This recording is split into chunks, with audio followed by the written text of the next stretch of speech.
this season, why not boost your immunity with food? Please welcome Bryce Wylde. Absolutely. How are you? I'm good. How are you? Feeling well? The vision of health.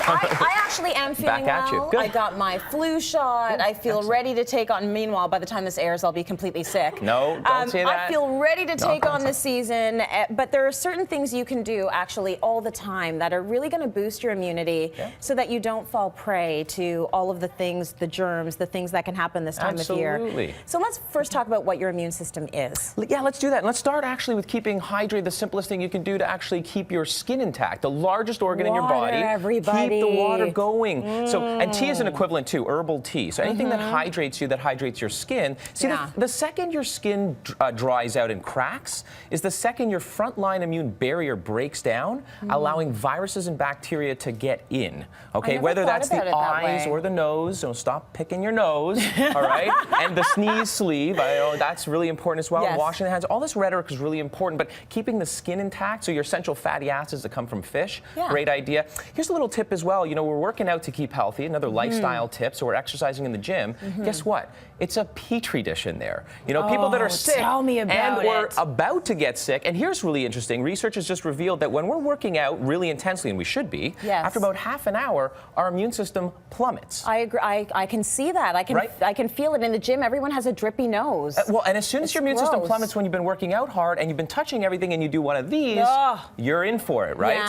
So keeping hydrated, making sure you don't touch your face and all that good stuff, especially when you're at the gym. But what the immune system is beyond the skin and the frontline barrier is your white blood cells. These are like Pac-Men, right? That munch up and eat away at bacteria that eventually get into the body, or viruses, right? And deal with them effectively. They're called natural killer cells and other parts of your frontline immune defense, these white blood cells. So what we're going to talk about are foods to empower your immune system. And let me just throw it out there.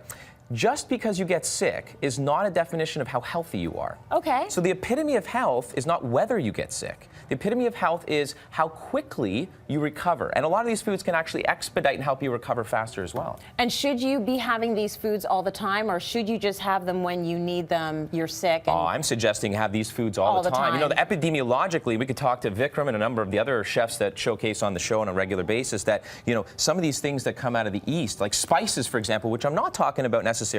We can put in your soup, for example. We'll talk about what that's good for. But like turmeric, curcumin, coriander, all these spices. So epidemiologically, what we've seen is less incidence of cancer rates between the West and the East just by virtue of those spices. Yeah, and that's happening it all the time. On a regular basis, in your diet, as a part of the culture. Constantly. You got it. Okay, well, why don't we start at the end of the table? Sure. We'll start with the probiotics. Yogurt. Yeah, yogurt. So yogurt is essential if you're going to get good bacteria replenished in your gut. You can use other things like sauerkraut if you have a dairy intolerance. Okay. These good bacteria, we've heard of them before, these friendly bacteria called probiotics, are essential to the immune system. In fact, they populate about 80% of what we call GALT, gut-associated lymphoid tissue.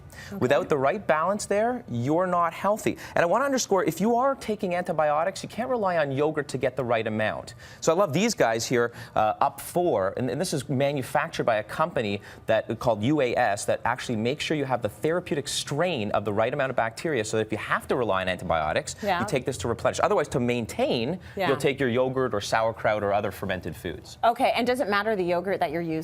Well, you want something Balkan or Greek style, or, you know, something that's got a lot of, in fact, on the label it should say, you know, Lactobacillus acidophilus or bifidus as it relates to the, Can you spell that for us? Right? Well, I could if we had time. No, just take them about an hour. Okay, I know that this is good for you. I'm not sure why, though. Garlic, okay? So it's part of the onion family, and onions are amazing for you as well. So, you know, about 3, if you can manage cloves a day. These are quite large, actually, these cloves. This is a full bulb, by the way, just to get the semantics correct. These are cloves. Huge. 3 of those a day.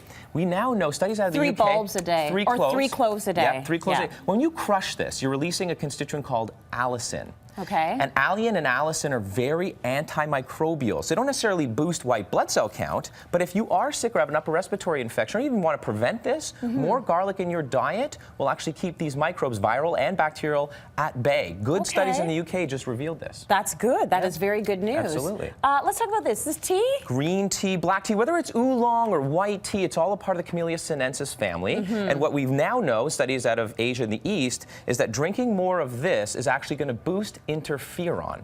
There's a constituent called epigallocatechin gallate, or EGCG. Some of us have heard of this. English? So EGCG, okay. Antioxidants that help to boost interferon. EGCG, that's what that word is. That comes from green tea. Got it. And L-theanine. These are constituents that help boost your immune system. Okay, so teas are always going to be good for you. Now we've got soup here, and it's chicken soup. It's got to be real chicken soup. Doesn't even have to be homemade, but real chicken soup. Studies out of Nebraska recently, University of Nebraska, scientists revealed that a high amount of cysteine is emitted. This is an amino acid when you boil the chicken within chicken soup.